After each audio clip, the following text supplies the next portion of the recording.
ಆತ್ಮೀಯ ವಿದ್ಯಾರ್ಥಿ ಮಿತ್ರರೇ, ತಮಗೆಲ್ಲರಿಗೂ study time with Vivek YouTube ಚಾನಲ್ಗೆ ಸ್ವಾಗತ. ಇವತ್ತಿನ ನಮ್ಮ ಈ ವಿಡಿಯೋದಲ್ಲಿ ನಾವು ಉಪನಿರ್ದೇಶಕರ ಕಾರ್ಯಾಲಯ ಶಾಲಾ ಶಿಕ್ಷಣ ಇಲಾಖೆ ಚಿಕ್ಕೋಡಿ 2024-25ನೇ ಸಾಲಿನ SSLC ಪೂರ್ವ ಸಿದ್ಧತಾ ಪರೀಕ್ಷೆ 1ರ ವಿಜ್ಞಾನ ವಿಷಯದ ಮಾದರಿ ಉತ್ತರ ಪತ್ರಿಕೆಯನ್ನು ಸವಿವರವಾಗಿ ಅಭ್ಯಾಸ ಮಾಡ್ತಾ ಹೋಗೋಣ.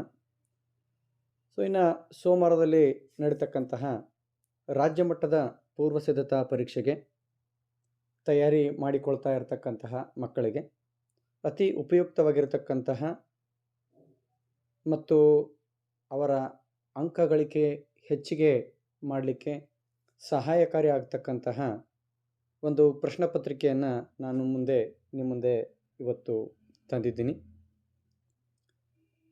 ಸೊ ಮಾದರಿ ಪ್ರಶ್ನೆ ಪತ್ರಿಕೆ ನೋಡ್ರಿ, ಮಂಡಳಿಯವರು ಬಿಡುಗಡೆಗೊಳಿಸಿರ್ತಕ್ಕಂತಹ ಮಾದರಿ ಪ್ರಶ್ನೆ ಪತ್ರಿಕೆ 1, 2, 3, 4 ಏನು ಪ್ರಶ್ನೆ ಪತ್ರಿಕೆಗಳಿವೆ, ಆ ಪ್ರಶ್ನೆ ಪತ್ರಿಕೆಗಳಿಗೆ ಅತಿ ಸಾಮೀಪ್ಯವನ್ನು ಹೊಂದಿರತಕ್ಕಂತಹ ಪ್ರಶ್ನೆ ಪತ್ರಿಕೆ ಇದಾಗಿದ್ದು, ಸೊ ಇದನ್ನು ಸಹ ತಾವುಗಳು ರಾಜ್ಯ ಮಟ್ಟದ ಪೂರ್ವ ಸಿದ್ಧತಾ ಪರೀಕ್ಷೆ ಹಾಗೂ 2025 ಮಾರ್ಚ್ ಏಪ್ರಿಲ್ನಲ್ಲಿ ನಡೀತಕ್ಕಂತಹ ವಾರ್ಷಿಕ ಪರೀಕ್ಷೆ 1ರ ತಯಾರಿಗಾಗಿ ನೀವು ಇದನ್ನು ಬಳಸ್ಕೊಳ್ಬಹುದು. ಸೊ ಇವತ್ತಿನ ಈ ವಿಡಿಯೋನ ಈಗ ಆರಂಭ ಮಾಡೋಣ. ಸೊ ಮೊದಲೇ ವಿಭಾಗ ಭೌತ ವಿಜ್ಞಾನ ವಿಭಾಗ, ಪ್ರಶ್ನೆಗಳನ್ನು ನೋಡೋಣ. ಈ ಕೆಳಗಿನ ಪ್ರತಿಯೊಂದು ಪ್ರಶ್ನೆಗಳಿಗೆ ಅಥವಾ ಅಪೂರ್ಣ ಹೇಳಿಕೆಗಳಿಗೆ 4 ಆಯ್ಕೆಗಳನ್ನು ನೀಡಲಾಗಿದೆ. ಅವುಗಳಲ್ಲಿ ಸರಿಯಾದ ಉತ್ತರವನ್ನು ಆರಿಸಿ ಬರೆಯಿರಿ. ವಿದ್ಯುತಾವೇಶದ ಅಂತಾರಾಷ್ಟ್ರೀಯ ಏಕಮಾನ. ಆಯ್ಕೆಗಳು ಕೂಲಂ, ಆಂಪಿಯರ್, ಜೂಲ್, ವೋಲ್ಟ್. ಸೊ ಸರಿಯಾದ ಆಯ್ಕೆ ಕೂಲಂ. 4 ಓಮ್, 5 ಓಮ್ ಮತ್ತು 20 ಓಮ್ ರೋಧಕಗಳನ್ನು ಸಮಾನಾಂತರವಾಗಿ ಜೋಡಿಸಿದಾಗ ಆ ಮಂಡಲದ ಒಟ್ಟು ರೋಧವು ಅನ್ನುವಂಥ ಪ್ರಶ್ನೆಯನ್ನು ಕೇಳಲಾಗಿದೆ. ಸೊ ಇಲ್ಲಿ ತಾವು ಗಮನಿಸಬಹುದು, 3 ರೋಧಕಗಳ ರೋಧಗಳು ಕ್ರಮವಾಗಿ 4, 5, 20 ಇದೆ. ಪ್ರತಿಯೊಂದನ್ನು ನಾವು ಸಮಾಂತರವಾಗಿ ಸಂಪರ್ಕಿಸಲಾಗಿದೆ ಅಂತ ಹೇಳಲಾಗಿದೆ.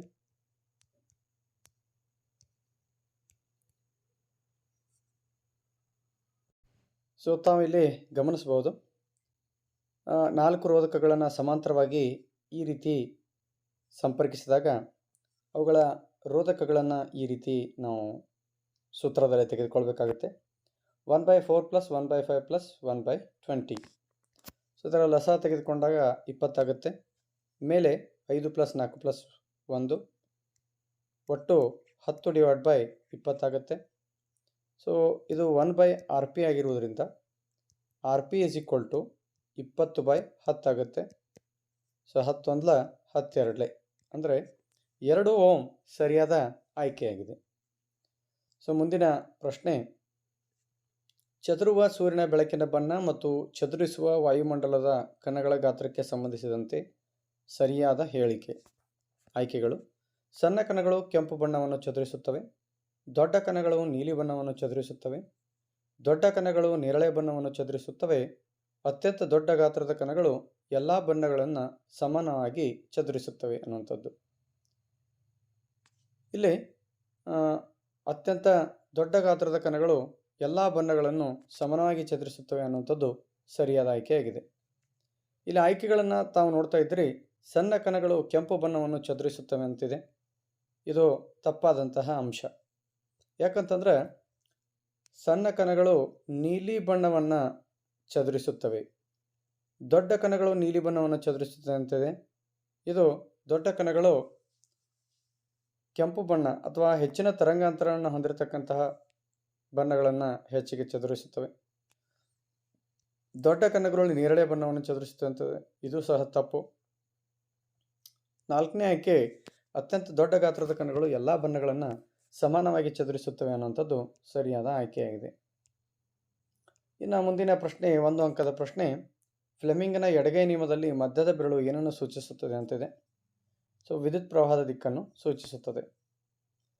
ಇನ್ನು ಮುಂದಿನ ಪ್ರಶ್ನೆ, ಒಂದು ವಿದ್ಯುತ್ ಮಂಡಲದಲ್ಲಿ ಉಪಯೋಗಿಸುವ ಕೆಳಗಿನ ಘಟಕಗಳ ಚಿಹ್ನೆಗಳನ್ನು ಬರೆಯಿರಿ ಅನ್ನುವಂಥದ್ದು. ಸೊ ಪ್ಲಕ್ಕಿ, ಮುಚ್ಚಿದ್ದು ಮತ್ತು ಸೇರ್ಪಡೆ ಇಲ್ಲದೆ ದಾಟಿದೆ ತಂತಿಗಳು ಅಂತ. ಸೊ ಈ ರೀತಿ ಅವುಗಳನ್ನು ಗುರುತಿಸಬಹುದು.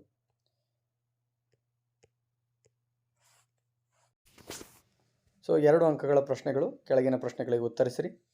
ಒಬ್ಬ ನೇತ್ರ ತಜ್ಞರು ದೃಷ್ಟಿ ಸರಿಪಡಿಸಲು +2D ಸಾಮರ್ಥ್ಯವಿರುವ ಮಸೂರ ಬಳಸಿದ್ದಾರೆ.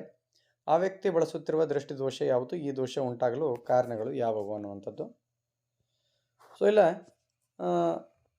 +2D ಅನ್ನುವಂತಹ ಸಾಮರ್ಥ್ಯವನ್ನು ಹೊಂದಿರತಕ್ಕಂಥ ಮಸೂರವನ್ನು ಒಬ್ಬ ವ್ಯಕ್ತಿ ಬಳಸ್ತಾ ಇದ್ದಾನೆ. ಸೊ ಹಾಗಾದರೆ ಆತನಿಗೆ ಯಾವ ದೃಷ್ಟಿ ದೋಷ ಇದ್ದಾಗ ಇದನ್ನು ಬಳಸ್ತಾನೆ ಅನ್ನುವಂಥದ್ದನ್ನು ಇಲ್ಲಿ ಪ್ರಶ್ನೆಯಲ್ಲಿ ಕೇಳಲಾಗಿದೆ. ಸೊ ಇಲ್ಲಿ ತಾವು ಗಮನಿಸ್ಬೋದು, ಇಲ್ಲಿ ಪ್ಲಸ್ ಅನ್ನುವಂತಹ ಚಿಹ್ನೆ ಇರುವುದರಿಂದ ಇಲ್ಲಿ ಬಳಸ್ತಕ್ಕಂತಹ ಮಸೂರ ಯಾವುದು ಅಂತಂದ್ರೆ ಪೀನ ಮಸೂರ. ಸೊ ಹಾಗಾದರೆ ಪೀನ ಮಸೂರವನ್ನು ಯಾವ ದೃಷ್ಟಿ ದೋಷಕ್ಕೆ ಬಳಸುತ್ತಾರೆ ಅನ್ನೋದು ಮಕ್ಕಳಲ್ಲಿ ತಿಳಿದುಕೊಳ್ಳಬೇಕಾದಂತಹ ಅಂಶವಾಗಿದೆ. ಸೊ ಪೀನ ಮಸೂರವನ್ನು ನಾವು ದೂರದೃಷ್ಟಿ ಇದ್ದಂತಹ ವ್ಯಕ್ತಿಗಳಿಗೆ ನೀಡತಕ್ಕಂತಹ ಮಸೂರವಾಗಿದೆ. ಹಾಗಾದರೆ ವ್ಯಕ್ತಿಯು ಬಳಲುತ್ತಿರುವ ದೃಷ್ಟಿ ದೋಷ ದೂರದೃಷ್ಟಿ ಅಂಥೇಳಿ, ಅಥವಾ ಇದಕ್ಕೆ ಹೈಪರ್ಮೆಟ್ರೋಪಿಯಾ ಅಂತಲೂ ಕರಿತೀವಿ. ಸೊ ಈ ದೋಷವನ್ನು ಉಂಟಾಗಲಿಕ್ಕೆ ಕಾರಣಗಳು ಯಾವುವು ಅಂತ ವಿಚಾರಿಸಿದಾಗ, ಕಣ್ಣಿನ ಮಸೂರದ ಸಂಗಮದವರು ಉದ್ದವಾಗಿರುವುದು, ಕಣ್ಣುಗುಡ್ಡೆಯು ಅತಿ ಚಿಕ್ಕದಾಗಿರುವುದು, ಈ 2 ಕಾರಣಗಳಿಂದ ಹಿಂಗಾಗುತ್ತೆ ಅಂತೇಳಿ ನಾವು ಹೇಳ್ಬೋದು. ಇನ್ನು ಇದರಲ್ಲಿ ಇನ್ನೊಂದು ಪ್ರಶ್ನೆಯನ್ನು ಕೇಳಲಾಗಿತ್ತು. ಅದೇನಂತಂದ್ರೆ ಕಣ್ಣಿನ ಹೊಂದಾಣಿಕೆಯ ಸಾಮರ್ಥ್ಯ ಅನ್ನುವಂಥದ್ದು. ಕಣ್ಣಿನ ಮಸೂರದ ಸಂಗಮದವರನ್ನು ಹೊಂದಾಣಿಕೆ ಮಾಡುವ ಕಣ್ಣಿನ ಮಸೂರದ ಸಾಮರ್ಥ್ಯವನ್ನು ಕಣ್ಣಿನ ಹೊಂದಾಣಿಕೆ ಎನ್ನುವರು. ಸೀಲಿಯ ಸ್ನಾಯುಗಳು ವಿಶ್ರಾಂತಗೊಂಡಾಗ ಮಸೂರಗಳು ತೆಳುವಾಗುತ್ತವೆ ಮತ್ತು ಸಂಗಮದೂರ ಹೆಚ್ಚಾಗುತ್ತೆ. ಇದರಿಂದ ದೂರದ ವಸ್ತುಗಳನ್ನು ಸ್ಪಷ್ಟವಾಗಿ ನೋಡಬಹುದು. ಅದೇ ರೀತಿಯಾಗಿ ಕಣ್ಣಿನ ಸಮೀಪದ ವಸ್ತುಗಳನ್ನು ನೋಡುವಾಗ ಕಣ್ಣಿನ ಸೀಲಿಯ ಸ್ನಾಯುಗಳು ಕುಗ್ಗುತ್ತವೆ. ಇದರಿಂದ ಕಣ್ಣಿನ ಮಸೂರದ ವಕ್ರತೆ ಹೆಚ್ಚಾಗಿ ಹತ್ತಿರದ ವಸ್ತುಗಳನ್ನು ಸ್ಪಷ್ಟವಾಗಿ ಗೋಚರಿಸಬಹುದು ಅನ್ನುವಂಥದ್ದು. ಇನ್ನು ಮುಂದಿನ ಪ್ರಶ್ನೆ, ವಿದ್ಯುತ್ ಪ್ರವಾಹದ ಕಾಂತೀಯ ಪರಿಣಾಮಗಳು ಪಾಠದ ಮೇಲೆ ಇರತಕ್ಕಂಥ ಪ್ರಶ್ನೆ. ಈ ಚಿತ್ರವನ್ನು ತಾವು ಗಮನಿಸ್ತಾ ಇದ್ದೀರಿ. ಕೆಳಗಿನ ಚಿತ್ರದಲ್ಲಿ ಎಕ್ಸ್ ಮತ್ತು ವೈನಲ್ಲಿ ಉಂಟಾಗ ಕಾಂತಕ್ಷೇತ್ರ ದಿಕ್ಕನ್ನು ತಿಳಿಸಿ ಅನ್ನುವಂಥದ್ದು. ಸೊ ಇಲ್ಲಿ ತಾವು ಗಮನಿಸ್ಬೋದು, ವಿದ್ಯುತ್ ಪ್ರವಾಹ ಮೇಲ್ಗಡೆಯಿಂದ ಕೆಳಗಡೆ ಬರ್ತಾ ಇದೆ. ಅದೇ ರೀತಿಯಾಗಿ ಈ ವೈನಲ್ಲಿ ತಾವು ಗಮನಿಸ್ಬೋದು, ವಿದ್ಯುತ್ ಪ್ರವಾಹ ಕೆಳಗಡೆಯಿಂದ ಮೇಲ್ಗಡೆ ಹೊರಟಿದೆ. ಯಾವಾಗ ವಿದ್ಯುತ್ ಪ್ರವಾಹ ಮೇಲಿನಿಂದ ಕೆಳಗಡೆ ಹೊರಟಿದೆ, ಒಂದು ನೇರವಾದ ವಾಹಕವನ್ನು ನಮ್ಮ ಬಲಗೈಯಲ್ಲಿ ಹಿಡಿದಾಗ ವಿದ್ಯುತ್ ಪ್ರವಾಹದ ದಿಕ್ಕು ಹೆಬ್ಬೆರಳು ವಿದ್ಯುತ್ ಪ್ರವಾಹದ ದಿಕ್ಕನ್ನು ಸೂಚಿಸಿದರೆ, ಅದನ್ನು ಸುತ್ತುವರಿದಿರತಕ್ಕಂತಹ ಉಳಿದೆಲ್ಲ ಬೆರಳುಗಳು ಕಾಂತಕ್ಷೇತ್ರದ ದಿಕ್ಕನ್ನು ತೋರಿಸುತ್ತವೆ ಅನ್ನುವಂಥದ್ದು ಈ ಚಿತ್ರಕ್ಕೆ ಸಂಬಂಧಿಸಿದ ನಿಯಮವಾಗಿದೆ. ಹೌದಾ? ಈ ಚಿತ್ರವು ಪ್ರತಿನಿಧಿಸುವ ನಿಯಮವನ್ನು ಬರೆಯಿರಿ ಅನ್ನುವಂಥದ್ದು. ಇದು ಬಲಗೈ ಹೆಬ್ಬೆರಳು ನಿಯಮ ಅಂತೇಳಿ ಕರಿತೀವಿ. ಈಗಾಗಲೇ ನಾನು ಏನು ನಿಯಮ ಹೇಳಿನಿ ಆ ನಿಯಮದ ವಿಷಯವಾಗಿ ನಾನು ಹೇಳಿದ್ದೀನಿ. ಇನ್ನು ಎಕ್ಸ್ ಮತ್ತು ವೈನಲ್ಲಿ ಉಂಟಾದ ಕಾಂತಕ್ಷೇತ್ರದ ದಿಕ್ಕನ್ನು ತಿಳಿಸಿ ಅನ್ನುವಂಥ ಪ್ರಶ್ನೆಯನ್ನು ಕೇಳಲಾಗಿದೆ. ಬಲಗೈ ಹೆಬ್ಬೆರಳಿನ ನಿಯಮದ ಪ್ರಕಾರ ವಿದ್ಯುತ್ ಪ್ರವಾಹದ ದಿಕ್ಕು ಮೇಲಿನಿಂದ ಕೆಳಗಡೆ ಇದ್ದಾಗ ಕಾಂತೀಯ ಬಲರೇಖೆಗಳು ಹೆಂಗೆ ಚಲಿಸ್ತಾವ ಅಂತಂದ್ರೆ ಈ ರೀತಿ ಚಲಿಸ್ತಾ ಇರ್ತಾವೆ. ಇನ್ನು ವೈ ಬಿಂದುವಿನಲ್ಲಿ ತಾವು ಗಮನಿಸ್ಬೋದು, ವಿದ್ಯುತ್ ಪ್ರವಾಹ ಕೆಳಗಡೆಯಿಂದ ಮೇಲ್ಗಡೆ ಹೊರಟಿದೆ. ಆಗ ವಿದ್ಯುತ್ ಪ್ರವಾಹದ ದಿಕ್ಕು ಈ ಕಡೆಯಿಂದ ಈ ಕಡೆ ಇರುತ್ತೆ ಅನ್ನುವಂಥದ್ದನ್ನು ನಾವು ಗಮನಿಸ್ಬೋದು. ಹಾಗಾದರೆ ಎಕ್ಸ್ ಬಿಂದುವಿನಲ್ಲಿ ವಿದ್ಯುತ್ ಪ್ರವಾಹದ ದಿಕ್ಕು ಅದಕ್ಕೆ ಸಂಬಂಧಪಟ್ಟಂತೆ ಕಾಂತಕ್ಷೇತ್ರ ಏನಾಗ್ತಾ ಇದೆ ಅಂತಂದರೆ ಪ್ರದಕ್ಷಿಣಾಕಾರದಲ್ಲಿ ಚಲಿಸುತ್ತಿದೆ. ನೋಡ್ರಿ, ಯಾವುದಾದ್ರೂ ಒಂದು ನೀವು ದೇವಸ್ಥಾನಕ್ಕೆ ಹೋದಪ್ಪ ಅಂತಂದ್ರೆ ನೀವು ದೇವರುಗಳ ಸುತ್ತ ಹೆಂಗೆ ಸುತ್ತ ಹಾಕ್ತೀರಿ ಅಂತಂದ್ರೆ ಪ್ರದಕ್ಷಿಣಾಕಾರದಲ್ಲಿ ಸುತ್ತ ಹಾಕ್ತೀರಿ. ಈಗೇನು ಬಾಣದ ಗುರುತು ತೋರಿಸ್ತಾ ಇದ್ದೀನಿ ಇದೇ ರೀತಿಯಾಗಿ ತಾವು ಸುತ್ತ ಹಾಕ್ತೀರಿ. ಇದಕ್ಕೆ ಎಂಥದ್ದಂತಾರೆ ಅಂತಂದ್ರೆ ಪ್ರದಕ್ಷಿಣಾಕಾರದ ದಿಕ್ಕು ಅಂತೇಳಿ ಕರೀತಾರೆ. ಅದೇ ರೀತಿಯಾಗಿ ಈ ಎರಡನೇ ಬಿಂದುವಿನಲ್ಲಿ ವೈ ಬಿಂದುವಿನಲ್ಲಿ ಕಾಂತಕ್ಷೇತ್ರದ ದಿಕ್ಕೇನಿದೆ ಅದಕ್ಕೆ ವಿರುದ್ಧವಾಗಿದೆ. ಯಾವುದಕ್ಕೆ? ಪ್ರದಕ್ಷಿಣಾಕಾರಕ್ಕೆ ವಿರುದ್ಧವಾದ ದಿಕ್ಕಿದೆ. ಇದಕ್ಕೆ ಅಪ್ರದಕ್ಷಿಣಾಕಾರ ಅಂಥೇಳಿ ಕರಿತೀವಿ. ಹಾಗಾದರೆ ಉತ್ತರ ಏನು ಕೊಡಿದಾರೆ ನೋಡೋಣ. ಎಕ್ಸ್ನಲ್ಲಿ ಉಂಟಾಗುವ ಕಾಂತಕ್ಷೇತ್ರದ ದಿಕ್ಕು ಪ್ರದಕ್ಷಿಣಾಕಾರ, ವೈನಲ್ಲಿ ಉಂಟಾಗುವ ಕಾಂತಕ್ಷೇತ್ರದ ದಿಕ್ಕು ಅಪ್ರದಕ್ಷಿಣಾಕಾರ ಅನ್ನುವಂಥದ್ದು. ಆಮೇಲೆ ಈ ನಿಯಮ ಯಾವುದು ಅಂತಂದರೆ ಬಲಗೈ ಹೆಬ್ಬೆರಳು ನಿಯಮ. ಅದನ್ನು ಈಗಾಗಲೇ ನಿಯಮವನ್ನು ನಾನು ಹೇಳಿದ್ದೀನಿ. ಇನ್ನು 3 ಅಂಕದ ಪ್ರಶ್ನೆಗಳು. ಕೆಳಗಿನ ಪ್ರಶ್ನೆಗಳಿಗೆ ಉತ್ತರಿಸಿ. ಒಂದು ವಸ್ತುವನ್ನು ಪೀನ ಮಸೂರದ ಮತ್ತು ಕೇಂದ್ರಗಳ ಮಧ್ಯೆ ಇರಿಸಿದಾಗ ಉಂಟಾಗುವ ಪ್ರತಿಬಿಂಬ ರೇಖಾಚಿತ್ರವನ್ನು ಬರೆಯಿರಿ. ರೇಖಾಚಿತ್ರದ ಸಹಾಯದಿಂದ ಪ್ರತಿಬಿಂಬ ಸ್ಥಾನ ಮತ್ತು ಸ್ವಭಾವವನ್ನು ತಿಳಿಸಿರಿ ಅನ್ನುವಂಥದ್ದು. ಸೊ ವಸ್ತುವನ್ನು ಎಲ್ಲಿ ಇರಿಸಿದ್ದಾರೆ ಅಂತಂದರೆ F1 ಮತ್ತು ಓಗಳ ಮಧ್ಯದಲ್ಲಿ ಇರಿಸಲಾಗಿದೆ. ವಸ್ತುವಿನ F1 ಮತ್ತು ಓಗಳ ಮಧ್ಯದಲ್ಲಿ ಇರಿಸ್ತೀವಿ. ಆವಾಗ ವಸ್ತುವಿನ ವಸ್ತುಗಳ ವಕ್ರೀಭವನ, ಅದರಿಂದ ಬರ್ತಕ್ಕಂಥ ಬೆಳಕಿನ ಕಿರಣಗಳ ವಕ್ರೀಭವನದಿಂದ ವಸ್ತುವಿನ ಪ್ರತಿಬಿಂಬ ಏನಿದೆ ಈ ರೀತಿಯಾಗಿ ಉಂಟಾಗೋದನ್ನು ನಾವು ಗಮನಿಸ್ಬೋದು. ಇನ್ನು ಅದರದ ಪ್ರತಿಬಿಂಬದ ಸ್ಥಾನವನ್ನು ನೋಡಿದಾಗ ವಸ್ತು ಇರುವ ಮಸೂರದ ಭಾಗದಲ್ಲೇ ಉಂಟಾಗ್ತದೆ. ದೊಡ್ಡದಾದ ವರ್ಧಿಸಿದ ಗಾತ್ರದಲ್ಲಿ ಅದು ಕಾಣಿಸ್ತದೆ, ಮಿಥ್ಯ ಮತ್ತು ನೇರವಾಗಿರ್ತದೆ ಅಂತ. ಮುಂದಿನ ಪ್ರಶ್ನೆ, ಒಂದು ವಿದ್ಯುತ್ ಉಪಕರಣವು 3 ಓಮ್ ರೋಧದಿಂದ 10 ಸೆಕೆಂಡಿಗೆ 300 ಜೂಲ್ ಉಷ್ಣ ಶಕ್ತಿ ಉತ್ಪತ್ತಿ ಮಾಡುತ್ತದೆ. ಹಾಗಾದರೆ ಆ ಉಪಕರಣದ ಸಾಮರ್ಥ್ಯವೆಷ್ಟು ಅನ್ನುವಂಥ ಪ್ರಶ್ನೆಯನ್ನು ಕೇಳಲಾಗಿದೆ. ಇಲ್ಲಿ ತಾವು ಗಮನಿಸ್ಬೋದು 3 ಓಮ್ ನೋಡಿರಿ, 3 ಓಮ್ ಇರ್ತಕ್ಕಂಥ ಒಂದು ರೋಧಕ ಇದೆ. ಅದು 10 ಸೆಕೆಂಡ್ಗಳಲ್ಲಿ, ಅಂದರೆ ಟೈಮ್ ಎಷ್ಟಪ್ಪ ಅಂತಂದ್ರೆ 10 ಸೆಕೆಂಡ್. 300 ಜೂಲ್ ಉಷ್ಣ ಶಕ್ತಿ ಅಂದರೆ H = 300 ಜೂಲ್ಸ್. ಹಾಗಾದರೆ ಸಾಮರ್ಥ್ಯ ಎಷ್ಟು ಅನ್ನುವಂಥ ಪ್ರಶ್ನೆಯನ್ನು ಕೇಳಲಾಗಿದೆ. ಆದರೆ ನಮಗೆ ಬೇಕಾಗಿರ್ತಕ್ಕಂಥ ಸಾಮರ್ಥ್ಯಕ್ಕೆ ನೋಡಿರಿ P = I²R ಅನ್ನುವಂಥ ಸೂತ್ರ ನಾವಿಲ್ಲಿ ಬಳಸ್ಬೋದು ಪಿಯನ್ನು ಕಂಡುಹಿಡಿಯಬೇಕಾದ್ರೆ. ಆದರೆ P = I²R ಸೂತ್ರದಲ್ಲಿ P ಕಂಡುಹಿಡಿಬೇಕಾದ್ರೆ ನಮಗೆ I ಮತ್ತು Rನ ಅವಶ್ಯಕತೆ ಇದೆ, ಹೌದಾ? ಆದರೆ ನಮಗೆ ತಿಳಿದಿರ್ತಕ್ಕಂಥದ್ದು ಇದರೊಳಗೆ ಒಂದೇ ಯಾವುದಪ್ಪ ಅಂತಂದ್ರೆ R ಅಷ್ಟೇ ಗೊತ್ತಿದೆ ನಮಗೆ. ರೆಸಿಸ್ಟೆನ್ಸ್ ಎಷ್ಟಿದೆ? 3 ಓಮ್ ಇದೆ. ಆದರೆ ಐನ ಬೆಲೆ ನಮಗೆ ಗೊತ್ತಿಲ್ಲ. ಹಾಗಾದರೆ ಐನ ಬೆಲೆಯನ್ನು ಮೊದಲು ನಾವು ಕಂಡು ಹಿಡ್ಕೋಬೇಕು. ಹಾಗಾದರೆ ಅದಕ್ಕೆ ಸಹಾಯ ಮಾಡ್ತಕ್ಕಂಥ ಸೂತ್ರ ಯಾವುದು ಅಂತಂದ್ರೆ H = I²RT. ಸೊ ಬೆಲೆಗಳನ್ನು ಮುದಿಸ್ತಾ ಹೋಗೋಣ. Hನ ಬೆಲೆ 300, I² ಹಾಗೆ ಇರಲಿ, Rನ ಬೆಲೆ 3, Tನ ಬೆಲೆ 10. ಸೊ I²ನ ಬೆಲೆ ಎಷ್ಟಪ್ಪ ಅಂತಂದ್ರೆ 10 ಬರುತ್ತೆ, ಹೌದಾ? ಈ I²ನ ಬೆಲೆ 10 ಬರೋದ್ರಿಂದ ಇಲ್ಲಿ ನಮ್ಗೆ ನೀಡಿರ್ತಕ್ಕಂಥ ಸೂತ್ರ ಇದೆ P = I²R ಇದೆಯಲ್ಲ, I²ನ ಬೆಲೆಯನ್ನು ನೇರವಾಗಿ 10 ಅಂತ ಇಲ್ಲಿ ನಾವು ತುಂಬಿಟ್ಟಿವಿ ಅಂತಂದ್ರೆ Pನ ಬೆಲೆ ಎಷ್ಟು ಬರುತ್ತೆ? 30 ವ್ಯಾಟ್ ಅಂತ ಬರುತ್ತೆ. 30 ವ್ಯಾಟ್, ಹೌದಾ? ಸೊ ಈ ರೀತಿಯಾಗಿ ನಾವು ಸಾಮರ್ಥ್ಯವನ್ನು ಕಂಡುಹಿಡಿಬೋದು. ಅದೇ ಅಥವಾ ಪ್ರಶ್ನೆ ಇನ್ನೊಂದು, 1200 ವ್ಯಾಟ್ ಸಾಮರ್ಥ್ಯವಿರುವ ಟೋಸ್ಟರ್ 30 ನಿಮಿಷಗಳವರೆಗೆ ಕಾರ್ಯನಿರ್ವಹಿಸಿದರೆ ಅದು ಬಳಸಿಕೊಂಡ ವಿದ್ಯುತ್ ಶಕ್ತಿಯನ್ನು ಕಂಡುಹಿಡಿಯಿರಿ. 1 ಯೂನಿಟ್ನ ಬೆಲೆ 4 ರೂಪಾಯಿ ಎಂದಾದರೆ 30 ದಿನಗಳಲ್ಲಿ ಆ ಟೋಸ್ಟರ್ನ ಬಳಕೆಯ ವಿದ್ಯುತ್ ಬಿಲ್ಲನ್ನು ಕಂಡುಹಿಡಿಯಿರಿ ಅನ್ನುವಂತಹ ಪ್ರಶ್ನೆ. ಇಲ್ಲಿ ಟೋಸ್ಟರ್ನ ಸಾಮರ್ಥ್ಯ ಎಷ್ಟಿದೆ? 12 ವ್ಯಾಟ್ ಇದೆ. ಅದು ಪ್ರತಿ ದಿನಕ್ಕೆ 30 ನಿಮಿಷಗಳವರೆಗೆ ಕೆಲಸ ಮಾಡುತ್ತೆ. ಸೊ ಹಾಗೆ ಅದು 30 ದಿನಗಳವರೆಗೆ ಕೆಲಸ ಮಾಡಿದರೆ ಕಿಲೋವ್ಯಾಟ್ ಗಂಟೆ ಅಥವಾ ಎಷ್ಟು ಯೂನಿಟ್ ಕೆಲಸ ಅದು ಮಾಡುತ್ತೆ ಅಂತ ನಮಗೆ ಲೆಕ್ಕ ಮಾಡಬೇಕಾಗುತ್ತೆ ಫಸ್ಟ್. ಸೊ ಹಾಗಾದರೆ ಲೆಕ್ಕವನ್ನು ಮಾಡೋಣ. ನೋಡ್ರಿ, ತಾವು ಗಮನಿಸ್ತಾ ಇದ್ದೀರಿ P = 1200 ವ್ಯಾಟ್, T = 30 ನಿಮಿಷ, ಅಂದ್ರೆ 1/2 ಗಂಟೆ ಅಂತ ನಾವು ಹಾಕೋಬೋದು. ಬಳಕೆಯ ದಿನ ಎಷ್ಟಪ್ಪ ಅಂತಾರೆ? 30 ದಿನ. 1 ಯೂನಿಟ್ಗೆ ಎಷ್ಟಿದೆ ಅಂತಂದರೆ ಮೌಲ್ಯ ಚಾರ್ಜ್ ಎಷ್ಟು ಮಾಡ್ತಾರೆ? 4 ರೂಪಾಯಿ ಚಾರ್ಜ್ ಮಾಡ್ತಾರೆ. ಹಾಗಾದರೆ 1200 × 1/2 × 30 ಟೋಟಲ್ 1800 ವ್ಯಾಟ್ ಅವರ್ ಆಗುತ್ತೆ. ಈ 18,000 ವ್ಯಾಟ್ ಅವರ್ ಆಗುತ್ತೆ. ಇದನ್ನು ಕಿಲೋ ವ್ಯಾಟ್ಗೆ ಕನ್ವರ್ಟ್ ಮಾಡಿದಾಗ 18 ಕಿಲೋವ್ಯಾಟ್ ಗಂಟೆ ಆಗುತ್ತೆ, ಹೌದಾ? ಇದು ವಿದ್ಯುತ್ ಶಕ್ತಿಯ ವ್ಯಾವಹಾರಿಕ ಏಕಮಾನ. ಕಿಲೋವ್ಯಾಟ್ ಗಂಟೆ ಅನ್ನೋದು ವಿದ್ಯುತ್ ಶಕ್ತಿಯ ವ್ಯಾವಹಾರಿಕ ಏಕಮಾನ ಆಗಿದೆ. 1 ಕಿಲೋವ್ಯಾಟ್ಗೆ 4 ರೂಪಾಯಿ ಅಂತೆ ಚಾರ್ಜ್ ಮಾಡಲಾಗಿದೆ. ಹಾಗಾದರೆ 18 ಕಿಲೋವ್ಯಾಟ್ ಗಂಟೆಗೆ ಎಷ್ಟು ಚಾರ್ಜ್ ಆಗುತ್ತೆ ಅಂತಂದಾಗ 18 × 4 72 ರೂಪಾಯಿ ಚಾರ್ಜ್ ಮಾಡ್ತಾರೆ ಅಂತ. ಸೊ ಮುಂದಿನ ಪ್ರಶ್ನೆ, ಕೆಳಗಿನ ವಿದ್ಯಮಾನಗಳನ್ನು ವಿವರಿಸಿ ಅನ್ನುವಂಥದ್ದು. ನಕ್ಷತ್ರಗಳ ಮಿನುಗುವಿಕೆ, ನಿಸರ್ಗದಲ್ಲಿ ಕಾಮನಬಿಲ್ಲು. ನೋಡ್ರಿ, ಮಾನವನ ಕಣ್ಣು ಮತ್ತು ವರ್ಣಮಯ ಜಗತ್ತು ಪಾಠದಲ್ಲಿ ಯಾವುದಾದರೂ ಒಂದು ಅಥವಾ ಎರಡು 100% ಕಾರಣ ಕೊಡಿ ಪ್ರಶ್ನೆಗಳು ಬಂದೇ ಬರುತ್ತವೆ. ಅದಕ್ಕೆ ಉದಾಹರಣೆ ಎಂಬಂತೆ ಇಲ್ಲಿ ಒಂದು ಪ್ರಶ್ನೆ, 2 ಪ್ರಶ್ನೆಗಳನ್ನು ಕೇಳಲಾಗಿದೆ. ನಕ್ಷತ್ರಗಳ ಮಿನುಗುವಿಕೆ ಬಗ್ಗೆ ಮತ್ತು ನಿಸರ್ಗದ ಕಾಮನಬಿಲ್ಲು ಉಂಟಾಗುವಿಕೆ.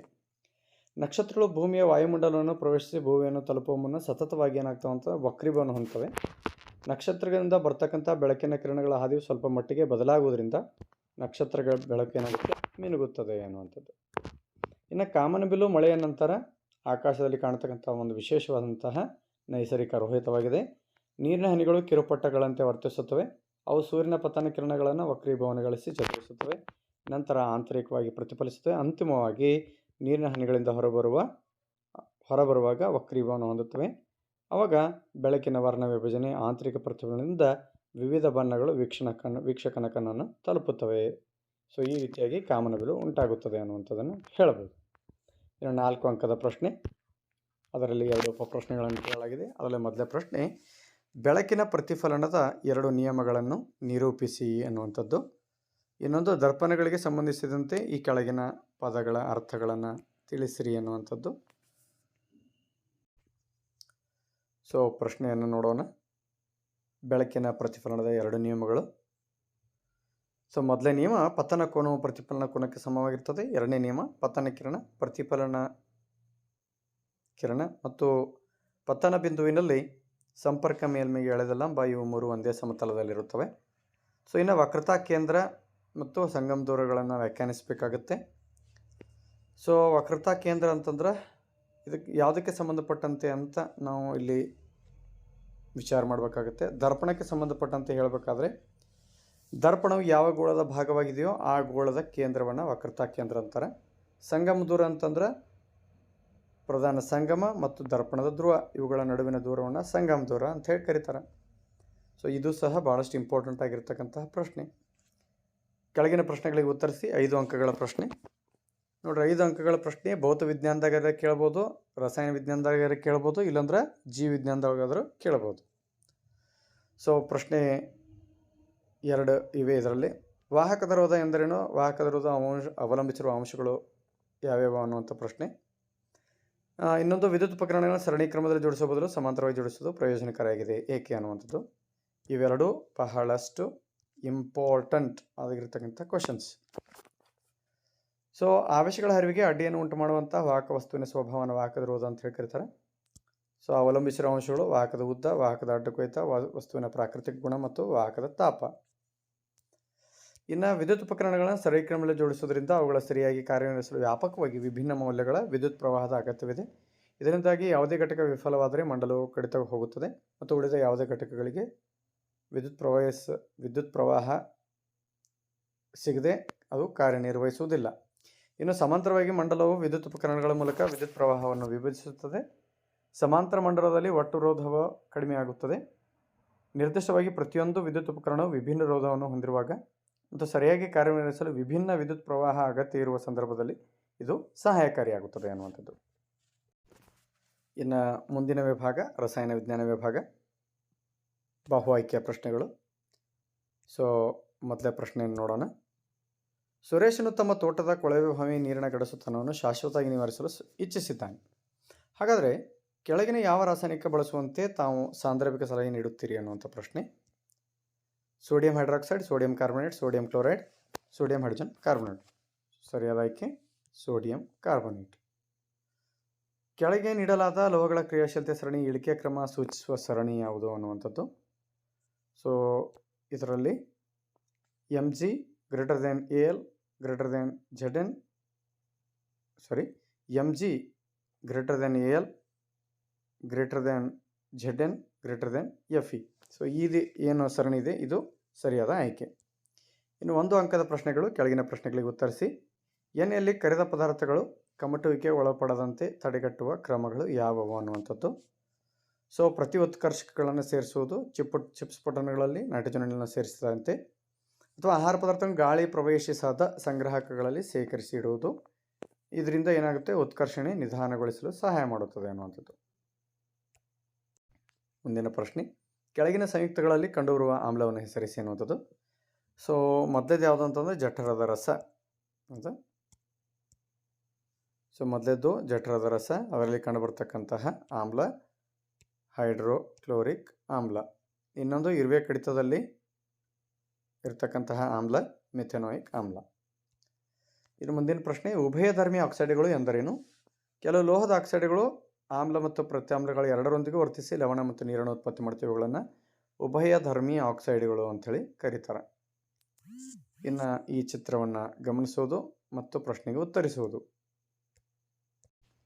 ಚಿತ್ರವನ್ನು ತಾವು ಗಮನಿಸ್ತಾ ಇದ್ದೀರಿ.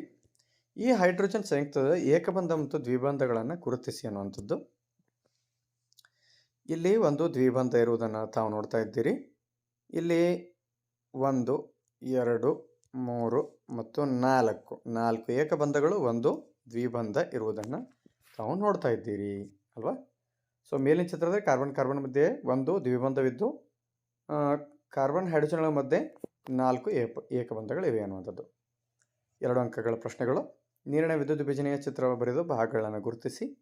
ಸೊ ಮಕ್ಕಳು ಚಿತ್ರಗಳನ್ನೆಲ್ಲವುಗಳನ್ನು ತಯಾರಿ ಮಾಡಿಕೊಳ್ಬೇಕು. ನೋಡಿ, ಚಿತ್ರಗಳಿಗೆ ಸಂಬಂಧಪಟ್ಟಂತೆ ಒಂದು ಇಂಪಾರ್ಟೆಂಟ್ ವಿಷಯ ಏನು ಅಂತಂದರೆ 12 ಅಂಕಗಳಿಗೆ ನೇರವಾಗಿ ಚಿತ್ರ ಬಿಡಿಸಿ ಭಾಗಗಳನ್ನು ಗುರುತಿಸಿ ಅನ್ನೋಂಥ ಪ್ರಶ್ನೆಗಳು ಬಂದರೆ, ಇನ್ನು 4 ಅಂಕಗಳಿಗೆ ಸಂಬಂಧಿಸಿದಂತೆ ಅವು ಚಿತ್ರಗಳಿಗೆ ಸಂಬಂಧಪಟ್ಟಿರ್ತಾವೆ. ಆದರೆ ಅವುಗಳು ಚಿತ್ರಾಧಾರಿತ ಪ್ರಶ್ನೆಗಳಿರ್ತವೆ. ಅಂದರೆ ಚಿತ್ರವನ್ನು ನೀಡ್ತಾರೆ, ನೀಡಿರ್ತಕ್ಕಂಥ ಚಿತ್ರದಲ್ಲಿಯೇ ಒಂದಷ್ಟು ಭಾಗವನ್ನು ಗುರುತಿಸಿ ಆ ಭಾಗದ ಕಾರ್ಯವನ್ನು ತಿಳಿಸಿ, ಅಥವಾ ಆ ಭಾಗದ ವಿಶೇಷತೆ ಏನು, ಅದು ಹೇಗೆ ಕೆಲಸ ಮಾಡುತ್ತದೆ, ಹಿಂಗೆ ಕೆಲವೊಂದಷ್ಟು ಪ್ರಶ್ನೆಗಳನ್ನು ಕೇಳ್ತಾರೆ 4 ಅಂಕದೊಳಗೆ. ಇನ್ನು ನೆಕ್ಸ್ಟ್ ಪ್ರಶ್ನೆ, ಬೆಳ್ಳಿ ಮತ್ತು ತಾಮ್ರದ ವಸ್ತುಗಳ ಅವುಗಳ ಮೇಲ್ಮೈ ಹೊಳಪನ್ನು ಹೇಗೆ ಕಳೆದುಕೊಳ್ಳುತ್ತದೆ, ಇದನ್ನು ತಡೆಗಟ್ಟುವ ಕ್ರಮಗಳನ್ನು ತಿಳಿಸಿ ಅನ್ನುವಂಥದ್ದು. ಬೆಳ್ಳಿಯಂತಹ ವಸ್ತುಗಳು ವಾತಾವರಣದಲ್ಲಿರ್ತಕ್ಕಂತಹ ಸಲ್ಫೈಡ್ ಜೊತೆ ವರ್ತಿಸಿ ಬೆಳ್ಳಿಯ ಸಲ್ಫೈಡ್ ಪದರ ಉಂಟು ಮಾಡುತ್ತದೆ. ಅದೇ ರೀತಿಯಾಗಿ ತಾಮ್ರವು ತೇವಪೂರಿತ ಇಂಗಾಲದ ಡೈಆಕ್ಸೈಡ್ ಜೊತೆ ವರ್ತಿಸಿ ತಾಮ್ರದ ಕಾರ್ಬನೇಟನ್ನು ಉಂಟು ಮಾಡ್ತವೆ. ಇದು ಕಪ್ಪಾಗ್ತವೆ ಅನ್ನುವಂಥದ್ದು. ಇದರಿಂದಾಗಿ ಹೊಳಪನ್ನು ಕಳೆದುಕೊಳ್ತವೆ. ಇದನ್ನು ನಶಿಸುವಿಕೆ ಅಂತೇಳಿ ಕರೀತಾರೆ. ತಡೆಗಟ್ಟುವ ಕ್ರಮಗಳು ಏನಂತಂದರೆ ಬಣ್ಣ ಹಚ್ಚುವುದು, ಎಣ್ಣೆ ಸವರುವುದು, ಗ್ರೀಸ್ ಹಚ್ಚುವುದು, ಗ್ಯಾಲ್ವನೀಕರಣ ಮಾಡೋದು, ಕ್ರೋಮಿಯಂನ ಲೇಪನ, ಆ್ಯನೋಡೀಕರಣ ಅಥವಾ ಮಿಶ್ರಲೋಹ ಮಾಡೋದು. ನೆಕ್ಸ್ಟ್ ಕ್ವೆಶ್ಚನ್ ಏನಂತಂದರೆ ಸಾಬೂನು ಸ್ವಚ್ಛಗೊಳಿಸುವ ಪ್ರಕ್ರಿಯೆ ಹಂತಗಳನ್ನು ಬರೆಯಿರಿ ಅನ್ನುವಂಥದ್ದು. ಇನ್ನೊಂದು ಅಥವಾ ಪ್ರಶ್ನೆ, ಅನುರೂಪ ಶ್ರೇಣಿ ಎಂದರೇನು, ಮಿಥೆನಾಲ್ ನಂತರದಲ್ಲಿ ಬರುವ 2 ಅನುರೂಪ ಸಂಯುಕ್ತಗಳನ್ನು ಬರೆಯಿರಿ ಅನ್ನುವಂಥದ್ದು. ಸೊ ಮೊದಲೇದಾಗಿ ನಾವು ಸಾಬೂನು ಹೇಗೆ ಸ್ವಚ್ಛಗೊಳಿಸುತ್ತೆ ಅನ್ನುವಂಥದ್ದನ್ನು ನೋಡೋಣ. ಸಾಬೂನಿನ ಅಣುಗಳು ಉದ್ದ ಸರಪಣಿಯ ಕಾರ್ಬಾಕ್ಸಿಲಿಕ್ ಆಮ್ಲಗಳ ಸೋಡಿಯಂ ಮತ್ತು ಪೊಟ್ಯಾಷಿಯಂ ಲವಣಗಳು. ಸಾಬೂನಿನ ಅಯಾನಿಕ್ ತುದಿ ನೀರಿನೊಂದಿಗೆ ವರ್ತಿಸಿದರೆ ಕಾರ್ಬನ್ ಸರಪಳಿ ಎಣ್ಣೆಯೊಂದಿಗೆ ವರ್ತಿಸುತ್ತದೆ. ಹೀಗೆ ಸಾಬೂನಿನ ಅಣುಗಳು ಮಿಸಲ್ಗಳೆಂಬ ರಚನೆಗಳನ್ನು ಉಂಟು ಮಾಡುತ್ತವೆ. ಸಾಬೂನಿನ ಮಿಸಲ್ ನೀರಿನಲ್ಲಿ ಕೊಳೆಯನ್ನು ಕಿತ್ತು ತೆಗೆಯಲು ಸಹಾಯ ಮಾಡುತ್ತದೆ ಮತ್ತು ನಾವು ನಮ್ಮ ಬಟ್ಟೆಗಳನ್ನು ಸ್ವಚ್ಛವಾಗಿ ತೊಳೆಯಬಹುದು ಅನ್ನುವಂಥದ್ದು. ಇದು ಸಾಬೂನು ಸ್ವಚ್ಛಗೊಳಿಸ್ತಕ್ಕಂಥ ಪ್ರಕ್ರಿಯೆ ಭಾಳಷ್ಟು ಇಂಪಾರ್ಟೆಂಟ್ ಆಗಿದ್ದು ಎಕ್ಸಾಮ್ದಲ್ಲಿ ಇದನ್ನು ಕೇಳುವಂಥ ಸಾಧ್ಯತೆ 95% ಇದೆ. ಇನ್ನು ಅನುರೂಪ ಶ್ರೇಣಿ ಅಂದರೆ ಏನು ಅಂತ ಪ್ರಶ್ನೆಯನ್ನು ಕೇಳಲಾಗಿದೆ. ಒಂದೇ ಸಾಮಾನ್ಯ ಅಣುಸೂತ್ರ, ಒಂದೇ ರೀತಿಯ ರಾಸಾಯನಿಕ ಗುಣಗಳನ್ನು ಹೊಂದಿರುವ ಮತ್ತು ಅನುಕ್ರಮ ಸದಸ್ಯರ ನಡುವಿನ ವ್ಯತ್ಯಾಸ CH2 ಆಗಿರುವ ಸಾವಯವ ಸಂಯುಕ್ತಗಳ ವರ್ಗಕ್ಕೆ ಅನುರೂಪ ಶ್ರೇಣಿಗಳು ಅಂತ ಕರಿತೀವಿ. ಮಿಥೆನಾಲ್ ನಂತರದ 2 ಅನುರೂಪ ಸಂಯುಕ್ತಗಳು ಯಾವುವು ಅನ್ನುವಂಥ ಪ್ರಶ್ನೆಯನ್ನು ಕೇಳಲಾಗಿದೆ. ಮಿಥೆನಾಲ್ ಅಂದ ನಂತರ ಇಥೆನಾಲ್ ಮತ್ತು ಪ್ರೊಪೆನಾಲ್ ಅಂತಕ್ಕಂತಹ ಸಂಯುಕ್ತಗಳು ಬರ್ತಾವೆ. ಅವುಗಳ ಅನುಸೂತ್ರಗಳು ಕ್ರಮವಾಗಿ C2H5OH ಮತ್ತು C3H7OH ಆಗಿವೆ. ಇನ್ನು 3 ಅಂಕಗಳ ಪ್ರಶ್ನೆಗಳು. ಕೆಳಗಿನ ರಾಸಾಯನಿಕ ಕ್ರಿಯೆಯಲ್ಲಿ ಉತ್ಕರ್ಷಣೆ ಮತ್ತು ಅಪಕರ್ಷಣೆಗೊಂಡಿರುವ ವಸ್ತುಗಳನ್ನು ಗುರುತಿಸಿ ಅನ್ನುವಂಥದ್ದು. ZnO+C gives Zn+CO. ಇನ್ನೊಂದು ಪ್ರಶ್ನೆ, ಕ್ಯಾಲ್ಸಿಯಂ ಕಾರ್ಬನೇಟನ್ನು ಕಾಯಿಸಿದಾಗ ಕ್ಯಾಲ್ಸಿಯಂ ಆಕ್ಸೈಡ್ ಮತ್ತು ಕಾರ್ಬನ್ ಡೈಆಕ್ಸೈಡ್ ದೊರೆಯುವ ರಾಸಾಯನಿಕರ ಸರಿದೂಗಿಸುವ ಸಮೀಕರಣ ಬರೆಯಿರಿ ಅನ್ನುವಂಥದ್ದು. ಸೊ ಮೊದಲೇ ಪ್ರಶ್ನೆ ಎ ಅನ್ನು ನೋಡೋಣ. ಇಲ್ಲಿ ZnO ಅನ್ನೋದು ಅಪಕರ್ಷಣೆ ಹೊಂದಿದ್ದು, ಸಿ ಅನ್ನುವಂಥದ್ದು ಉತ್ಕರ್ಷಣೆಗೊಂಡಿದೆ ಅನ್ನುವಂಥದ್ದು. ಇನ್ನು ಬಿ ಏನು ಕ್ವಶನ್ ಇದೆ, ಇದಕ್ಕೆ ಸರಿದೂಗಿಸುವ ಸಮೀಕರಣ CaCO3 gives CaO+CO2. ಆವಾಗ CaCO3ನ ಕಾಯಿಸ್ತೀವಿ, ಉಷ್ಣ ಇಡ್ತೀವಿ, ಆವಾಗ CO ಮತ್ತು CO2 ಆಗಿ ಪರಿವರ್ತನೆ ಆಗುತ್ತೆ. ಮುಂದಿನ ಪ್ರಶ್ನೆ, ಏಕಕಾಲದಲ್ಲಿ ಕೆಂಪು ನೀಲಿ ಲಿಟ್ಮಸ್ ಕಾಗದಗಳನ್ನು ಬ್ರೈನ್ ದ್ರಾವಣ ಮತ್ತು ಆ ದ್ರಾವಣವನ್ನು ವಿದ್ಯುತ್ ವಿಭಜನೆಗೆ ಒಳಪಡಿಸಿ ಪಡೆದ ಜಲೀಯ ಉತ್ಪನ್ನದಲ್ಲಿ ಅದ್ದಲಾಗಿದೆ. ಲಿಟ್ಮಸ್ ಕಾಗದದಲ್ಲಿ ನೀವು ಗಮನಿಸಿರುವ ಬದಲಾವಣೆಗಳು ಏನು? ನಿಮ್ಮ ಉತ್ತರವನ್ನು ಕಾರಣದೊಂದಿಗೆ ಪುಷ್ಟೀಕರಿಸಿ ಅನ್ನುವಂಥ ಪ್ರಶ್ನೆ. ಇನ್ನೊಂದು ಪ್ರಶ್ನೆ, A, B, C ಮತ್ತು D ದ್ರಾವಣಗಳ ಮೌಲ್ಯವು ಕ್ರಮವಾಗಿ 2, 6, 8 ಮತ್ತು 13 ಇದೆ. ಹಾಗಾದರೆ ಆ ದ್ರಾವಣಗಳಲ್ಲಿ ಯಾವ ದ್ರಾವಣವು ಹೆಚ್ಚು H+ ಅಯಾನ್ ಮತ್ತು ಹೆಚ್ಚು OH- ಅಯಾನ್ಗಳ ಸಾರತೆಯನ್ನು ಹೊಂದಿದೆ, ಏಕೆ ಅನ್ನುವಂಥ ಪ್ರಶ್ನೆಯನ್ನು ಕೇಳಲಾಗಿದೆ. ಮೊದಲೇ ಪ್ರಶ್ನೆಗೆ ಉತ್ತರವನ್ನು ನೋಡೋಣ. ಬ್ರೈನ್ ದ್ರಾವಣದಲ್ಲಿ ಮುಳುಗಿಸಿದ ಲಿಟ್ಮಸ್ ಕಾಗದಗಳ ಬಣ್ಣದಲ್ಲಿ ಯಾವುದೇ ಬದಲಾವಣೆ ಆಗೋದಿಲ್ಲ, ಯಾಕಂದರೆ ಅದೊಂದು ತಟಸ್ಥ ದ್ರಾವಣವಾಗಿದೆ. ಅದೇ ಯಾವಾಗ ನಾವು ತಟಸ್ಥ ದ್ರಾವಣದ ಮೂಲಕ ವಿದ್ಯುತ್ತನ್ನು ಹರಿಸ್ತೀವಿ, ಆವಾಗ ಆ ಬ್ರೈನ್ ದ್ರಾವಣ ಏನಾಗುತ್ತೆ ಅಂತಂದರೆ, ಪ್ರತ್ಯಾಮ್ಲೀಯ ದ್ರಾವಣವಾಗಿ ಪರಿವರ್ತನೆ ಆಗುತ್ತೆ, ಅಂದರೆ ಸೋಡಿಯಂ ಹೈಡ್ರಾಕ್ಸೈಡ್ ಆಗಿ ಪರಿವರ್ತನೆ ಆಗಿರ್ತದೆ. ಸೊ ಪ್ರತ್ಯಾಮ್ಲೀಯ ಆದ ನಂತರ ನೀವು ಅಕಸ್ಮಾತ್ ಕೆಂಪು ಲಿಟ್ಮಸ್ ಕಾಗದವನ್ನು ಏನಾದರೂ ಎದ್ದಿದ್ರೆ, ಕೆಂಪು ಲಿಟ್ಮಸ್ ಕಾಗದ ಪ್ರತ್ಯಾಮ್ಲೀಯ ದ್ರಾವಣದಲ್ಲಿ ಏನಾಗುತ್ತೆ ಅನ್ನೋಂಥದ್ದು ನಿಮ್ಗೆ ಗೊತ್ತಿದೆ ಅಲ್ಲ. ಕೆಂಪು ಲಿಟ್ಮಸ್ ಕಾಗದ ನೀಲಿ ಬಣ್ಣಕ್ಕೆ ಪರಿವರ್ತನೆ ಆಗುತ್ತೆ. ಅದೇ ನೀಲಿ ಲಿಟ್ಮಸ್ ಕಾಗದವನ್ನೇ ಎದ್ದಿದ್ರೆ ಅದರಲ್ಲಿ ಬಣ್ಣದಲ್ಲಿ ಯಾವುದೇ ಬದಲಾವಣೆ ಆಗೋದಿಲ್ಲ ಅನ್ನುವಂಥದ್ದು. ಇನ್ನು ಅಥವಾ ಪ್ರಶ್ನೆಗೆ ಉತ್ತರವನ್ನು ನೋಡೋಣ. ಎ ದ್ರಾವಣವು pH ಮೌಲ್ಯ 2 ಇದು ಆಮ್ಲೀಯ ಸ್ವಭಾವವನ್ನು ತೋರಿಸುವುದರಿಂದ ಇದನ್ನು H+ ಅಯಾನ್ಗಳ ಸಾರಥಿ ಹೆಚ್ಚಾಗಿರುತ್ತದೆ.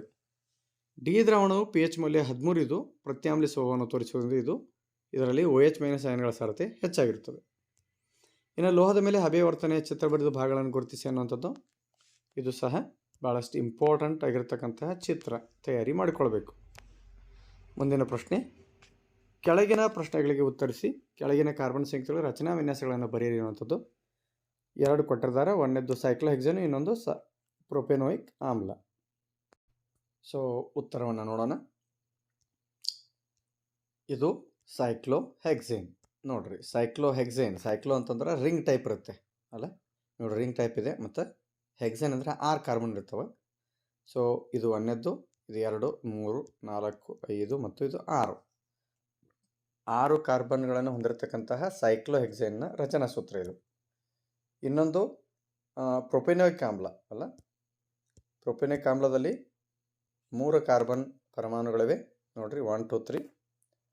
ಸೊ ಅದರ ಒಂದು ಭಾಗದಲ್ಲಿ ಏನಾಗಿದೆ, ಕಾರ್ಬಾಕ್ಸಿಲಿಕ್ ಆಸಿಡ್ ಗ್ರೂಪ್ ಆ್ಯಡ್ ಆಗಿದೆ. ಅದ ಯಾವುದಪ್ಪ ಅಂದರೆ C⋯O OH. ಸೊ ಉಳಿದಂತೆ ಈ ರೀತಿಯಾಗಿ ನಾವು ರಚನಾ ಸೂತ್ರವನ್ನು ಬರೀಬಹುದು. ಇನ್ನು ಪರ್ಯಾಪ್ತ ಮತ್ತು ಅಪರ್ಯಾಪ್ತ ಕಾರ್ಬನ್ ಸಂಯುಕ್ತಗಳ ನಡುವೆ ವ್ಯತ್ಯಾಸ ಕೆಳಗಿದೆ. ಕಾರ್ಬನ್ಗಳ ಮಧ್ಯೆ ಏಕಬಂಧ ಇದೆ ಪರ್ಯಾಪ್ತದಲ್ಲಿ, ಅಪರ್ಯಾಪ್ತದಲ್ಲಿ ದ್ವಿಬಂಧ ಅಥವಾ ತ್ರಿಬಂಧ ಇದೆ.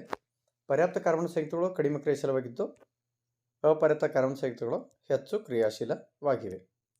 ಇನ್ನು ಪರ್ಯಾಪ್ತ ಕಾರ್ಬನ್ ಸಂಯುಕ್ತಗಳು ಸ್ವಚ್ಛ ಜ್ವಾಲೆಯಿಂದ ಉರಿದರೆ, ಅಪರ್ಯಾಪ್ತ ಕಾರ್ಬನ್ ಸಂಯುಕ್ತಗಳು ಹಳದಿ ಜ್ವಾಲೆ ಮತ್ತು ಕಪ್ಪು ಹೊಗೆಯಿಂದ ಉರಿಯುತ್ತವೆ. ಇನ್ನು ಪರ್ಯಾಪ್ತ ಕಾರ್ಬನ್ ಸಂಯುಕ್ತಗಳು ಆದೇಶನ ಕ್ರಿಯೆ ಒಳಪಟ್ಟರೆ, ಅಪರ್ಯಾಪ್ತ ಕಾರ್ಬನ್ ಸಂಯುಕ್ತಗಳು ಆದೇಶನ ಮತ್ತು ಸಂಕಲನ ಕ್ರಿಯೆಗೆ ಒಳಪಡುತ್ತವೆ ಅನ್ನುವಂಥದ್ದು. ಸೊ ಮುಂದಿನ ವಿಭಾಗ ಜೀವ ವಿಜ್ಞಾನ ವಿಭಾಗ, ಬಹು ಆಯ್ಕೆಯ ಪ್ರಶ್ನೆಗಳು. ಮೊದಲ ಪ್ರಶ್ನೆ, ಓಝೋನ್ನಲ್ಲಿ ಆಕ್ಸಿಜನ್ ಪರಮಾಣು ಸಂಖ್ಯೆ ಎಷ್ಟು ಅನ್ನುವಂಥದ್ದು. ಸೊ ಸರಿಯಾದ ಆಯ್ಕೆ 3. ವೀರ್ಯಾಣುವಿನ ಚಲನೆಯ ಹಾದಿ ಅನ್ನುವಂಥ ಪ್ರಶ್ನೆ ಕೇಳಲಾಗಿದೆ.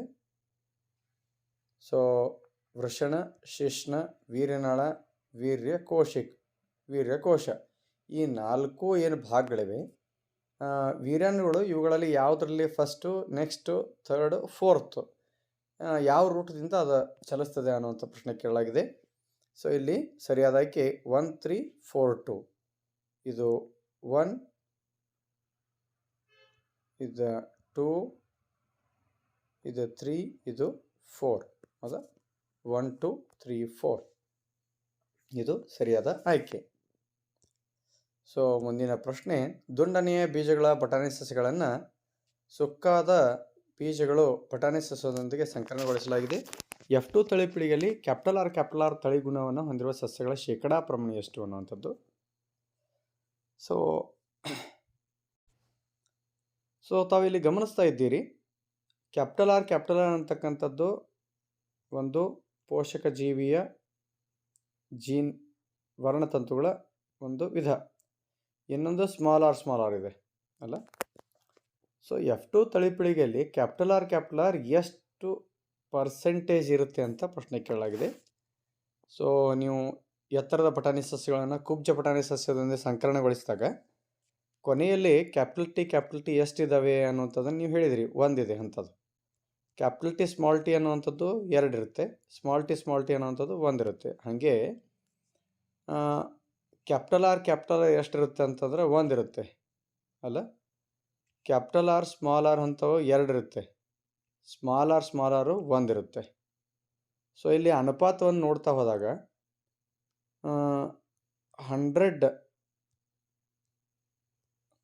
100%ನಲ್ಲಿ ಒಂದು ಭಾಗ ಅಂದರೆ 25% ಕ್ಯಾಪಿಟಲ್ ಆರ್ ಇದ್ದರೆ 50% ಕ್ಯಾಪಿಟಲ್ ಆರ್ ಸ್ಮಾಲ್ ಆರ್ ಇರುತ್ತೆ, ಮತ್ತು ಇನ್ನು 25% ಏನಿರುತ್ತೆ ಸ್ಮಾಲರ್ ಇರುತ್ತೆ. ಸೊ ಹಾಗಾದರೆ ಕ್ಯಾಪಿಟಲ್ ಆರ್ ತಳಿಗುಣವನ್ನು ಹೊಂದಿರುವ ಸಸ್ಯಗಳ ಶೇಕಡಾ ಪ್ರಮಾಣ ಎಷ್ಟು ಅಂತ ಕೇಳಿದಾಗ 25% ಅಂತ ನಾವು ಹೇಳಬೇಕು. ಕೆಳಗಿನ ಪ್ರಶ್ನೆಗಳಿಗೆ ಉತ್ತರಿಸಿ, ಒಂದು ವಾಕ್ಯದಲ್ಲಿ ಉತ್ತರಿಸಿ. 1 ಅಂಕದ ಪ್ರಶ್ನೆ. ಪುರುಷರಲ್ಲಿ ವೃಷಣಗಳು ಕಿಬ್ಬೊಟ್ಟೆ ಹೊರಗೆ ವೃಷಣ ಚೀಲಗಳಿರುತ್ತವೆ ಏಕೆ ಅನ್ನುವಂಥದ್ದು. ಸೊ ವೀರ್ಯಾಣುಗಳ ಉತ್ಪಾದನೆಗೆ ದೇಹದ ಉಷ್ಣತೆಗಿಂತ ಕಡಿಮೆ ಉಷ್ಣತೆಯ ಅವಶ್ಯಕತೆ ಇರುತ್ತದೆ ಅನ್ನುವಂಥದ್ದು. ತೆರೆದ ಪತ್ರದ ಚಿತ್ರ ಬರೆಯಿರಿ, ಭಾಗಗಳನ್ನು ಗುರುತಿಸಿ ಅನ್ನುವಂಥದ್ದು ಇಂಪಾರ್ಟೆಂಟ್. ಸರಳವಾದಂತಹ ಚಿತ್ರ, ಪ್ರಾಕ್ಟೀಸ್ ಮಾಡಬೇಕು. 2 ಅಂಕದ ಪ್ರಶ್ನೆ. ಸ್ತ್ರೀಯ ಗರ್ಭಾವಧಿಯಲ್ಲಿ ಜರಾಯುವಿನ ಪಾತ್ರ ತಿಳಿಸಿ ಅನ್ನುವಂಥದ್ದು. ಇದು ಭ್ರೂಣಕ್ಕೆ ತಾಯಿಯ ದೇಹದಿಂದ ಆಹಾರ ಮತ್ತು ಆಕ್ಸಿಜನ್ ಒದಗಿಸುತ್ತದೆ ಮತ್ತು ಭ್ರೂಣದಿಂದ ತ್ಯಾಜ್ಯಗಳನ್ನು ಜರಾಯುವಿನ ಮೂಲಕ ಹೊರಹಾಕುತ್ತದೆ ಅನ್ನುವಂಥದ್ದು. ಮಾನವರಲ್ಲಿ ಮಗುವಿನ ಲಿಂಗ ನಿರ್ಧರಣೆಗೆ ತಂದೆಯ ಕಾರಣ, ಈ ಹೇಳಿಕೆಯನ್ನು ಸಮರ್ಥಿಸಿ ಅನ್ನುವಂಥದ್ದು. ಸಂತಾನೋತ್ಪತ್ತಿ ಸಮಯದಲ್ಲಿ ತಂದೆಯಿಂದ ಎಕ್ಸ್ ವರ್ಣತಂತು ಪಡೆದ ಮಗು ಹುಡುಗಿಯಾಗಿ ಮತ್ತು ವಾಯ್ ವರ್ಣತಂತು ಪಡೆದ ಮಗು ಹುಡುಗನಾಗಿ ಬೆಳೆಯುತ್ತದೆ. ಆದರೆ ಹುಡುಗ ಮತ್ತು ಹುಡುಗಿ ಇಬ್ಬರೂ ತಾಯಿಯಿಂದ ಎಕ್ಸ್ ವರ್ಣತಂತುವನ್ನೇ ಪಡೆದಿರುವುದರಿಂದ ತಂದೆಯಿಂದಲೇ ಮಗುವಿನ ಲಿಂಗ ನಿರ್ಧರಣೆ ಆಗುತ್ತದೆ ಅನ್ನುವಂಥದ್ದನ್ನು ನಾವು ತೀರ್ಮಾನಕ್ಕೆ ಬರಬಹುದು.